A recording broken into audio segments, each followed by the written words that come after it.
شبہات تو وہی ہے نا کہ شیطان آپ کے سامنے ایک نور ظاہر کرتا ہے اور آپ کو نور ہی دکھتا ہے اور آپ سمجھتے ہیں یہ حق کا نور ہے، لیکن ہوتا دراصل وہ دوسرا نور ہے. تو شیخ نے اس سے کہا کہ اس سے دھوکہ نہیں کھانا چاہیے، لیکن اسے اپنے سینے میں شبہات کے نور سے دھوکہ نہیں کھانا چاہیے. اصل میں یہی تو اصل شیخ بتانا چاہ رہے ہیں کہ شیخ کہ جب وہ شیطان کا کام کرتا ہے تو شیطان اس کے سینے میں ایک وامی سا نور کریٹ کرتا ہے کہ اس کو یہ دلاسا دیتا ہے کہ تو حق پہ ہے اور یہ نور کو دیکھ. اور وہ اپنے مثال ملا کہ اگر وہ مطلب صاحب حق کے پاس نور ہے تو تیرے پاس بھی نور ہے. لیکن شیخ کہہ رہے ہیں کہ وہ نور جو ہے وہ جھوٹ ہے، وہ سچا نور نہیں ہے، وہ دھوکہ ہے، وہ شبہات ہے، اسے دھوکہ نہیں کھانا چاہیے. یہ انوار تو چراغ کی مانند ہے جسے پھونک اور ہوا ہی بجھا دیتی ہے.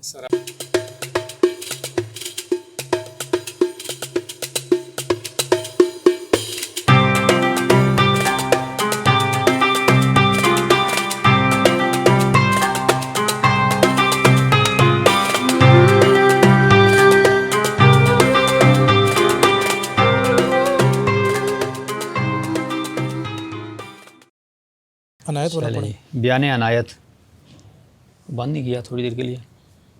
وہ ٹھیک ہے، اتنا چھوٹا سا کیا بند کریں. اشارہ: جب تو حق کے لیے ہوتا ہے تو پہچانا نہیں جاتا، اور جب پہچانا نہیں جاتا تو تجھ پر پیش قدمی کرنے والا یہ نہیں سمجھ پاتا کہ وہ کس پر پیش قدمی کرے. اس طرح تیری ذات محفوظ رہتی ہے. یہ حق کے لیے ہونے سے کیا مراد ہو سکتا ہے؟ حق کے لیے ہوتا ہے مطلب تو مطلب اپنے لیے نہیں ہوتا. اپنے لیے نہیں، حق کے لیے جو کام بھی کر رہا ہے وہ اس کے لیے کر رہا ہے. جب تو مطلب تیری اپنی ذات کی تو نفی نفی کرتا کر رہا ہے ہے اور ہاں اور حق کے لیے کام کر رہا ہے، کچھ بھی کر رہا ہے تو یعنی کہ تیری اپنی اس میں نہ خواہش ہے، نہ تیری اور کوئی تمنا ہے، نہ تیرا کچھ ہے. تو کہتے ہیں جب تو حق کے لیے ہوتا ہے تو پہچانا نہیں جاتا. تو ان کو یہ سمجھ نہیں آتی کہ اپنے لیے کر رہا ہے یا حق کے لیے کر رہا ہے. حق پہ تو کوئی ظاہری بات ہے پیش قدمی نہیں کر سکے گا اور نہ ہی اس کو کوئی زیر کر سکتا ہے. تو کہتے ہیں کہ اس طرح اگر تو حق کے لیے تو کام کرے گا تو تیری بھی ذات ایک لحاظ سے حق کی حفاظت میں آ جائے گی اور محفوظ رہے گی. تو سادہ سادہ تو اس کا یہی مطلب بنتا ہے. باقی اگر کوئی اور ایڈ کرنا چاہے بندہ تو ٹھیک ہے نا، کوئی نکتہ چینی نہیں کر سکتا نا. اگر وہ کرے گا بھی، اگر حق کے لیے کرتا بھی ہے کوئی کام تو ہو گا. میں نے تو نکتہ چینی تو کر ہی لیتے ہیں، لیکن اس کو مطلب کوئی نقصان اس طرح سے نہیں پہنچا سکتا. یہ نقصان نہیں ہو سکتا، کوئی ایسا بڑا نقصان نہیں پہنچا کیونکہ اس کی اپنی ذات بیچ میں نہیں ہوتی، اس کی اپنی انا بیچ میں جب نہیں ہوتی. وہ کہتے ہیں نا کہ جب وہ رب تعالیٰ کے لیے جب کوئی کام کرتا ہے تو وہ رب تعالیٰ کی حفاظت میں آ جاتا ہے. تو اس لیے پھر دوسرا بندہ کوئی بھی مطلب کوئی جنات میں سے کوئی انسانوں میں سے کوئی اس کو نقصان نہیں پہنچا سکتا. یہی سادہ تو اس کا مطلب یہی بن رہا ہے. اصل میں یہ عنایت کا بیان ہے نا، تو عنایت کا مطلب یہی ہے کہ آپ اس کی حفاظت میں ہیں. بیان عنایت ہے تو حق تعالیٰ کی حفاظت ہے، عنایت ہے اس پہ آپ کی اس پہ یعنی کہ عنایت اردو میں عنایت تو یہ ہوتا ہے کہ جی کسی کا آپ پہ کوئی کرم ہو جائے. عربی میں عنایت حفاظت کے معنوں میں آتا ہے، تو یہ اس سینس میں ہے کہ آپ حق تعالیٰ کی حفاظت میں ہیں. آگے اشارہ آگے جی اشارہ: جب تو حق سے ہوتا ہے تو دشمنوں کے ہاتھ تجھ تک نہیں پہنچ پاتے، کیونکہ تو عزت باری تعالیٰ کی حفاظت میں ہوتا ہے. اچھا اب یہاں پر جو نا پہلے تھا اذا کنت للحق، اب یہ اذا کنت بالحق عربی میں تو حق سے ہوتا ہے. ہاں بالحق یعنی کہ حق سے، للحق بھی حق سے ہی ہوتا ہے یا حق کے لیے کہہ لیں. حق سے مراد میرے خیال میں اب یہ جو عربی میں بندہ اس کی کوئی تھوڑی سی گہرا جو جانتا ہو کر سکتا ہے کہ للحق اور بالحق میں کیا فرق ہے، یا کون سا جو ہے نا اس میں حق کی زیادہ قربت ہے ان دونوں کنایوں میں سے جو بھی استعمال ہوئے ہیں. تو یہ بھی لیکن اس کا ظاہری اردو ترجمہ تو یہی ہوگا کہ جب تو حق کے ساتھ ہوتا ہے. بالحق ساتھ کو بھی کہتے ہیں، سے بھی ہے یا حق سے بھی ہے. باللہ سے مراد وہی ہے کہ آپ حق کے پاس پہنچ گئے، پھر حق سے جو آپ کو ملا اس کو لے کے آپ نیچے آ رہے ہیں، پھر لوگوں کے آگے وہ بتا رہے ہیں. اصل میں اب ہمارے مائنڈ سے بھی یہ نکل گیا نا، کیونکہ کتاب الاسفار ہم نے کافی پہلے پڑھی تھی، تو اس کے اندر بھی یہ تینوں چیزیں ہیں. اس میں یہ تینوں چیزیں ڈسکس ہوئی ہیں، کیونکہ ابھی ہمارے مائنڈ میں نہیں ہے کہ وہ ہے کیا تھا، لیکن وہ ڈسکس ہوا وہاں پہ. اگر کوئی بندہ دیکھنا چاہے وہاں سے تو وہاں پہ دیکھ لے کتاب الاسفار میں. تو باقی تو وہی ہے، دشمنوں کے ہاتھ تجھ تک نہیں پہنچ جاتے، تو عزت باری تعالیٰ کی حفاظت میں ہوتا ہے. وہی عنایت والی بات. ہاں وہی نا عنایت والی بات آ گئی اس میں بھی. اب پھر حق سے یہی پھر ہوا کہ حق سے ہو کے واپس آیا. تب حق سے ہو کے واپس آیا تو یہ حق سے ہو گیا. حق جب تو حق کے لیے ہوتا ہے، حق کے لیے ہوتا ہے جب تو گیا تھا، تو جب سفر کر رہا ہے تو وہاں پہ موجود ہے، اس کی حضوری میں ہے. تو یہ سے جو والا ہے یہ حضوری سے واپسی والا معاملہ ہے، اور وہ جو ہے وہ حضوری میں ہے. ٹھیک ہے جی. نیکسٹ لطیفہ ہے جی کہ جب جو غیر حق کے لیے ہو، لطیفہ جو غیر حق کے لیے ہو وہ حق اور حق کے بغیر دونوں سے ہو سکتا ہے. اگر وہ حق سے ہے تو ہو سکتا ہے کہ وہ صاحب عقد ہو، یا صاحب حال، اگر وہ صاحب عقد ہے تو اس کا نور حق کے پاس روز قیامت تک محفوظ ہے، اور اگر وہ صاحب عقد و حال ہے تو وہ اپنے رب کے نور پر ہے، اور حق نے اس کے لیے اس کے نور سے اعلیٰ نور محفوظ کر رکھا ہے۔ اگر وہ حق سے نہیں تو اس کے لیے ظلمت محض ہے، اسے اپنے سینے میں شبہات کے نور سے دھوکہ نہیں کھانا چاہیے۔ یہ انوار تو چراغ کی مانند ہیں جسے پھونک اور ہوا بجھا دیتی ہے۔ یہاں پر شیخ اکبر نے شبہات کو بھی نور سے تشبیہ دی ہے، کیا آپ کو پتہ ہے؟ یہ نور کو پھر لیا دوسرے معنی میں، نہیں، لیا تو دوسرے معنی میں ہے، لیکن جو شیطانی انوار کہہ سکتے ہیں نا آپ، جو بھی کہیں شبہات تو وہی ہے نا کہ شیطان آپ کے سامنے ایک نور ظاہر کرتا ہے اور آپ کو نور ہی دکھتا ہے اور آپ سمجھتے ہیں یہ حق کا نور ہے، لیکن ہوتا دراصل وہ دوسرا نور ہے۔ تو شیخ نے اس سے کہا کہ اس سے دھوکہ نہیں کھانا چاہیے۔ اچھا، جو حق کے لیے ہوتا ہے وہ حق اور حق کے بغیر دونوں سے ہوتا ہے۔ من کان لغیر الحق، جو غیر حق کے لیے ہوتا ہے، فقط یکون بالحق و بغیر الحق۔ اب یہ غیر حق کے لیے ہونے سے کیا مراد ہے؟ مجھے یہ سمجھ نہیں آ رہا۔ جو غیر حق کے لیے ہو وہ حق اور حق کے بغیر دونوں سے ہو سکتا ہے۔ نہیں، غیر حق کے لیے کوئی کام کرنا مراد ہے یا کیا؟ استدراج کے معنی میں تو نہیں آتا۔ کون سا؟ تیسری جو کیٹیگری، پہلا تو انہوں نے ایک تو بتایا نا، اگر عقد میں ہے، عقد نکاح سے ہے ایک قسم کا، تو اس میں یہ کہ فرمایا کہ تمہارا نور اللہ کے پاس سیو ہے۔ پہلی جو کیٹیگری بتائی اس بندے کا جو رب سے واپس آیا ہے، للحق والا، بالحق والا۔ نہیں، یہ تو ایک نیا لطیفہ ہے نا، یہ سے پچھلے سے لنک نہیں ہے، ہر لطیفہ نیا ہے۔ اگر اس کے ساتھ ہم ریلیٹ کریں، یہ تو ابتدائی ہو رہی ہے، جو غیر حق کے لیے ہو، من کان لغیر الحق فقط یکون بالحق و بغیر الحق۔ کہتے ہیں کہ جو غیر حق کے لیے ہے، مطلب عمل شاید غیر حق کے لیے کر رہا ہے، جس طرح پہلا حق کے لیے کر رہا تھا، جو بھی استدراج ہو گیا نا کہ وہ کر دنیا کے لیے رہا ہے، لیکن شو یہ کر رہا ہے کہ وہ اس کے لیے کر رہا نہیں، لیکن کہہ رہے ہیں کہ جو غیر حق کے لیے کر رہا ہے وہ حق سے بھی وہ عمل کر سکتا ہے اور بغیر حق سے بھی۔ دیکھیں سے ہے نا، اب سے والا معاملہ آ گیا۔ پہلے جو پچھلا تھا نا، پچھلا جو ہم لوگوں نے پڑھا ہے نا، پہلے تھا کہ جب تو حق کے لیے، اب یہ کے لیے نہیں ہے، یہ سے ہے۔ سے ہے نا، سے ہے مطلب واپس آیا نا۔ اب لیکن یہ غیر حق والا ہے، یہ حق والا تو ہے ہی نہیں میں نا۔ وہی کہہ رہا ہوں نا، جو غیر حق کے لیے ہو وہ حق اور حق کے بغیر دونوں سے ہو سکتا ہے۔ دونوں اب دنیا میں جو واپس آ گیا تو پھر دونوں کے لیے ہو سکتا ہے نا، یا وہ عمل کرے گا تو یا وہ حق کے لیے ہوگا تو یا وہ دنیا کے لیے ہوگا۔ جب حق کی حضوری میں ہے تو سمپلی یہ بندہ ہی بغیر حق والا ہے، یہ حق والا ہے ہی نہیں۔ حق سے تو ہو سکتا ہے نا، چاہے وہ اس کے بغیر حق والا ہی یہ ہے۔ کہتے ہیں من کان لغیر الحق، جو غیر حق کے لیے عمل کرتا، عمل ہی اس کا غیر حق کے لیے ہے۔ اب وہ عمل یا تو حق سے کرے گا یا غیر حق سے کرے گا، یعنی کہ بندہ جو سمجھ لے کہ شروع میں شیخ نے کہا کہ جو بندہ ہے، اب یہ لغیر الحق سے پتہ نہیں کیا مراد ہے، مجھے تو نہیں سمجھ میں آ رہا۔ میرے خیال میں یہاں میں 4 کیٹیگریز کا ذکر ہو رہا ہے۔ اچھا۔ پچھلے لطیفے کے ساتھ یہ لنکڈ ہے۔ جب اوپر سے واپس آئے تو اللہ نے آپ کو واپس بھجوایا، جائے میری مخلوق کو کریں۔ تو اگر آپ عقد کی سٹیج کے اوپر تھے، اسے وہ ایک کیٹیگری گنتے ہیں، تو آپ اس بندے کا نور رب کے پاس ہے۔ دوسری سٹیج میں وہ کہتے ہیں کہ تیرا نور کامل ہے اور تیرے ساتھ ہے اور قیامت تک اسی طرح قائم رہے گا۔ تو وہ اسی طرح حق کو ہی ایکسپلین کیے جا رہا ہے اور ساری چیز کر رہا ہے۔ تیسری اور چوتھی کیٹیگری کے اندر وہ یہ کہتے ہیں کہ تھرڈ وہ بندہ ہے جو حق سے آیا لیکن کام حق کے لیے ہی کر رہا ہے، وہ عقد میں اور کنٹینیوس والے نور میں نہیں ہے، اس سے تھوڑا سا نیچے ہے۔ چوتھی کے اندر آ کے وہ تھوڑا گڑبڑ ہو جاتا ہے اور وہ حق سے ہٹ جاتا ہے اور دوبارہ مخلوق کے اندر انوالو ہو جاتا ہے۔ تو وہ غیر حق والا، وہ مطلب وہ جو تیسری اور چوتھی سٹیج ہے، اس میں ایک حق کی طرف ہے، ایک حق سے دور ہے۔ اچھا، یہ مطلب بندہ جو ہے وہاں سے آ گیا ہے اور اس کے بعد اب یہ نیچے کے مراحل، بعد کی یہ نیچے کے مراحل ہیں۔ ہو سکتی ہیں، مراحل ہیں۔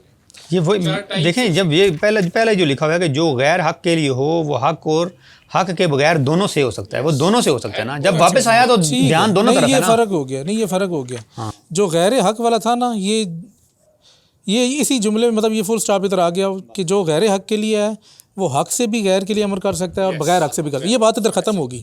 کہتے ہیں لیکن اگر وہ کان بالحق، لیکن اگر وہ حق والا ہے، اب اگلی بات شروع ہوئی ہے، تو پھر وہ صاحب عقد بھی ہے اور صاحب حال بھی ہے۔ وہ دونوں ہیں جو اوپر والے ہیں، جو صاحب عقد اور صاحب حال۔ صاحب عقد سے مراد یہ ہے کہ عقد چون عقیدے سے، اس کو ہم عقیدے کے معنوں میں لیں گے کہ وہ بندہ عقیدہ، یعنی کہ جو اس کے عقیدے کے صاحب میں بڑا پکا ہے اپنے، جو بھی حق عقیدہ ہے۔ صاحب حال سے مراد آپ وہ بندہ لیں گے جس کی کیفیات بھی ساتھ ساتھ چل رہی ہیں۔ ڈبل چیزیں ہیں نا، ایک تو عقیدے سے مراد ہے کہ ظاہر مطلب سالک ہے، ہاں، نہیں، ایک وہ بندہ ہے کہ جس کی اس طرح کی کیفیات نہیں ہیں باطنی، ویسے عقیدے میں پکا ہے، ٹھیک ہے۔ دوسرا وہ ہے کہ عقیدہ بھی ہے اور کیفیات بھی ہیں۔ اور ایک حال والا ہے۔ لیکن شیخ نے اگلے میں دونوں کہا نا کہ صاحب علم والا بھی حال دونوں ایک پاس دونوں چیزیں جس کے پاس ایک کے پاس ایک چیز ہے، ایک کے پاس دونوں چیزیں ہیں، ہو سکتی ہیں، دونوں ہو سکتی ہیں بالکل. کہتے ہیں اگر وہ صرف صاحب حق ہے تو اس کا نور حق کے پاس قیامت تک محفوظ ہے، مطلب اس کے پاس حال والی کیفیت نہیں ہے. اگر وہ صاحب عقد و حال ہے، اگر وہ دوسرا ہے تو اپنے رب کے نور پر ہے، یہ سیکنڈ سٹیج آ گئی. اور حق نے اس کے لیے اس کے نور سے اعلیٰ نور محفوظ کر رکھا ہے. ایک نور حق نے اس کے اوپر اتارا ہوا ہے. صاحب حق کا نور تو اوپر ہی ہے نا، اس کا تو نیچے اترا ہی نہیں. اگر اترتا تو دیکھ لیتا اس نور سے، کشف کی کیفیت اس کو مل جاتی، لیکن نہیں ملی. حال والے کو ایک نور ملا، اب وہ نور جو ملا ہے اس سے وہ دیکھتا ہے، اس کو چیزیں ان کو مشاہدہ کرتا ہے. لیکن کہہ رہے ہیں کہ حق کے پاس اس کا ایک اعلیٰ نور بھی محفوظ ہے. دیکھتا تو وہ لمیٹڈ ہی ہے نا، اعلیٰ نور اس کا ایگزیکٹ علیحدہ سے محفوظ بھی ہے. اب پھر دوبارہ سے غیر حق کی بات آ گئی. اگر وہ حق سے نہیں تو اس کے لیے ظلمت محض ہے. یہ جو پہلا بندہ تھا جس کی ہم نے کہا کہ وہ غیر حق والا تھا، یہ اب دوبارہ سے آ گیا. حق سے نہیں تو اس کے لیے ظلمت محض ہے. ظلمت محض کا مطلب ہے مکمل اندھیرا، اس میں کوئی روشنی نہیں ہے، نہ حق کی طرف سے اس کو کوئی نور. ہے نہیں نا، حق کا کام نہیں کر رہا نا، کام باطل کا کر رہا ہے نا. اپنی ذات کے لیے کر رہا ہے. نہیں، باطل کا بھی تو کر سکتا ہے نا، بندہ شیطان کا کام کر سکتا ہے، باطل کا کام کر رہا ہے. تو چونکہ باطل کا کام کر رہا ہے تو باطل تو اس کو وہی دے گا نا جو اس کے پاس ہے. تو وہ باطل تو اس کو تاریکی دے سکتی ہے، نور تو نہیں دے سکتی. لیکن اسے اپنے سینے میں شبہات کے نور سے دھوکہ نہیں کھانا چاہیے. اصل میں یہی تو اصل شیخ بتانا چاہ رہے ہیں کہ شیخ کہ جب وہ شیطان کا کام کرتا ہے تو شیطان اس کے سینے میں ایک وامی سا نور کریٹ کرتا ہے کہ اس کو یہ دلاسا دیتا ہے کہ تو حق پہ ہے اور یہ نور کو دیکھ. اور وہ اپنے مثال ملا کہ اگر وہ مطلب صاحب حق کے پاس نور ہے تو تیرے پاس بھی نور ہے. لیکن شیخ کہہ رہے ہیں کہ وہ نور جو ہے وہ جھوٹ ہے، وہ سچا نور نہیں ہے، وہ دھوکہ ہے، وہ شبہات ہے، اسے دھوکہ نہیں کھانا چاہیے. یہ انوار تو چراغ کی مانند ہے جسے پھونک اور ہوا ہی بجھا دیتی ہے. سراب ہے. مطلب اتنی ان کی ویلیو کوئی نہیں ہے کہ پھونک اور ہوا سے اگر کوئی نور بجھ رہے ہیں. آپ خود اندازہ لگائیں نا، ہاں وہ اسی طرح ہی ہے. بس ایک آپ کو نظر آتا ہے، پاس جاتے ہیں تو ہاں ہے ہی کچھ نہیں. تو یہ اس میں شیخ نے دونوں کی بات کی ہے، اور دونوں کے اندر بھی مطلب پہلے میں دو کیٹیگریز کی بھی بات کی.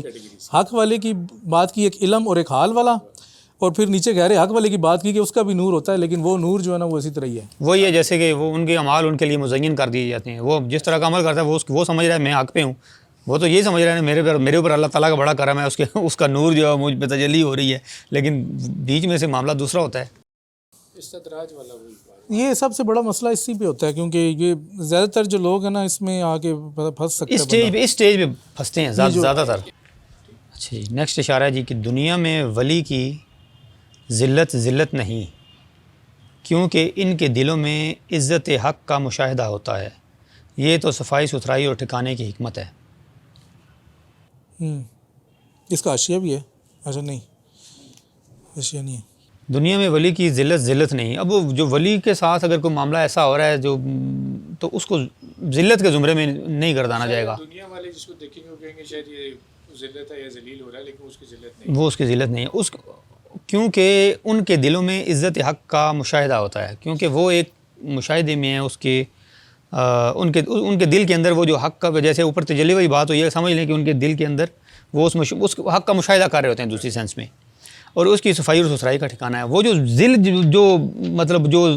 ذلت والی ایک کیفیت ہے نا، وہ اس کی صفائی ستھرائی سمجھ لی ہو رہی ہے، پیوریفیکیشن ہو رہی ہے اس کی. اچھا، اس کے حوالے سے نا شیخ نے جو ابھی کتاب آپ بھی پروف کر رہے ہیں، ہم نے بھی، اس میں پوری ایک لمبا باب باندھا. یہ تو ایک چھوٹی سی 2 لائنیں ہیں نا، تو اس میں انہوں نے کہا ہے کہ جی 2 انہوں نے کیفیت بنائی ہیں. انہوں نے کہا ایک عارفین اور ایک صاحب حال. عارفین کو آپ اہل تحقیق کہیں، اور صاحب حال کو آپ ذرا اس سے کم اہل تحقیق جو نہیں ہے صوفیاء میں سے ان لوگوں کے. انہوں نے کہا کہ جی شیخ فرماتے ہیں کہ عارفین کو اگر دیکھیں، دنیا جو ہے اس میں بندے سارے بیمار ہوتے ہیں. آپ بھی بیمار ہوتے ہیں، ایک ولی بھی بیمار ہوتا ہے، عام انسان بھی بیمار ہوتا ہے، کوئی دنیا دار بھی بیمار ہوتا ہے. تو کہتے ہیں کہ یہ آپ غور کریں کہ جو بندہ بیماری تکلیف ہی ہے نا، تکلیف ہے اور کیا. کہتے ہیں کہ جو بندہ دنیا پہ بیمار ہوتا ہے تو کیا جب وہ بیماری کے بعد اس کو صحت ملتی ہے یا بیماری کے دوران وہ اپنے مرتبے سے گر جاتا ہے؟ مطلب ولی بیمار ہوگا تو بیمار نہیں رہے گا، اس کو تکلیف ملے گی، یا کوئی دنیا دار بیمار ہوا تو وہ نیک ہو جائے گا، مطلب وہ رہے گا تو وہی ہے نا جو بھی وہ ہے. کہتے ہیں کہ تکالیف انسان کو اس کے مرتبے سے نہیں کراتی، یہ بنیادی قانون ہے. تو اس کے بعد کہتے ہیں کہ جی دنیا میں اگر کسی ولی کو کوئی تکلیف آتی ہے، کوئی نقصان بھی پہنچتا ہے، کوئی مطلب اس کو ذلت کا بھی سامنا کرنا پڑ سکتا ہے. ظاہری بات ہے اگر بادشاہ کے سامنے اس کو لایا جائے، اس کی تو نہیں چلے گی، اس جگہ پہ قید بھی کیا جائے گا، سزا بھی دی جا سکتی ہے، سب کچھ ہو سکتا ہے. جو عام بندے کے ساتھ کیے جاتے ہیں اس کے ساتھ کیے ہو سکتے ہیں. کہتے ہیں اس کے ہونے میں اس کی ولایت پہ تو کوئی فرق نہیں پڑتا. لیکن اس کو تکلیف مل رہی ہے، ٹھیک ہے. تو اس کے سینس میں کہتے ہیں کہ جی آخرت میں بھی اسی طرح ہی ہوگا. آخرت میں اس طرح ہوگا، کہتے ہیں کہ جی ایک حدیث ہے، شیخ نے صرف اس کا ایک ہی ٹکڑا اس جگہ پہ لیا ہے کہ پل صراط سے جب کوئی صاحب حال گزر رہا ہوگا نا تو اس کے انوار اتنے ہوں گے کہ دوزخ اس کو کہے گی گزر جا، تیرے انوار نے تو میری آگ کو جو نہیں ہے وہ ٹھنڈا کر دیا ہے، جلدی سے نکل، تو نکل ادھر سے. تو کہتے ہیں لیکن عارفین جو ہیں وہ دوزخ میں بھی جائیں گے. اور شیخ کہتے ہیں کہ جب دوزخ میں عارفین جائیں گے تو اس وجہ سے جائیں گے کہ جو ان کے ساتھ جو یہاں پر ذکر کیا نا کہ صفائی اور ستھرائی کے لیے، کہ ان کے ساتھ جو ایسی چیزیں جڑی ہوئی تھی، کہ صحیح بات ہے ہر عارف اس مقام پہ تو نہیں ہوتا نا. عارف الحق کے حق کا عارف ہونا وہ ایک ایسا ہے کہ اس کے تو مختلف درجات ہو سکتے ہیں، ایک اعلیٰ سے اعلیٰ سے لے کر نیچے سے نیچے درجے کا بھی ہو سکتا ہے کہ اس کی کافی چیزیں جو ہے نا کمی کوتاہی ہو، یہ ہو وہ. کہتے ہیں کہ عارفین جب جائیں گے تو اس میں ان کی دوزخ میں جب تک، مطلب یہ حدیث صحیح مسلم کی حدیث ہے جس کا آپ نے ذکر کیا کہ نبی صلی اللہ علیہ وسلم نے فرمایا کہ میری امت کے کچھ لوگ جو ہیں وہ جہنم میں جب ڈالے جائیں گے اور پھر جل کے ایک ایسا وقت آئے گا کہ بالکل سیاہ ہو جائیں گے، مطلب کچھ بھی بالکل سیاہ، اور پھر ان کو نکالا جائے گا اور جنت کی ایک نہر ہوگی اس میں ڈالا جائے گا. جب اس میں ڈالیں گے تو پھر اس طرح سے اگیں گے اور مطلب 0 میٹر جس طرح آپ کہہ لیں گے، بالکل ایک نئی زندگی ان کو ملے گی اور اس کے بعد ان کو جنت میں ڈالا جائے گا. تو شیخ نے اس حدیث کو لیا، اور ویسے بھی مطلب یہ جنرل طور پہ بھی ہمیں یہ علم ہے ہی ہے کہ تمام مومنین جو ہیں وہ دوزخ کی جو بھی ایک ہے وہ کاٹ کے تو ایٹ دی اینڈ جنت میں جانا ہی ہے انہوں نے. تو شیخ نے کہا کہ اگر ان مومنین میں بالفرض عارفین بھی ہوں گے تو دوزخ میں جب وہ جائیں گے تو ان کو تکلیف کے لیے سزا نہیں دی جا رہی، بلکہ ان کے ساتھ جو اور چیزیں تھیں کہ جو اللہ تعالیٰ کا غضب تھا جن معاملات کی وجہ سے بھی، اس نے بھی تو کسی طرح سے ٹھنڈا ہونا ہے نا. تو یہ اس کی یہ پیوریفیکیشن کا پروسیس ہے ان کا.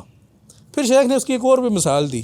وہ کہتے ہیں کہ جب دنیا میں اگر پرانے دور میں بھی تھا، ویسے بھی کہتے ہیں اگر کسی بندے کو ایسی شدید بیماری لگی ہو کہ اس کو کسی صورت چین نہیں آ رہا، بے قرار ہے مکمل، کہتے پرانے دور میں تو آپ کو پتہ نا آگ سے داغا جاتا تھا، کیونکہ یہ اس طرح کی تو میڈیکل سائنس کی ترقی تو تھی نہیں کہ یہ سب کو آپریشن ہو. وہ تو کوئی زخم ہوا تو چلو جی آگ لگایا جل رہا ہے، وہ مطلب جس طرح سے بھی تھا. تو کہتے ہیں کئی بندے ایسے ہوتے ہیں کہ ان کی تکلیف اتنی زیادہ ہوتی ہے کہ آگ جب ان کو ٹچ کی جاتی ہے تو ان کو اس کے بعد راحت ملتی ہے کہ یار بہتر ہو گیا ہمارا کام. کہتے ہیں یہ تو ہم نے دنیا میں دیکھا ہوا ہے.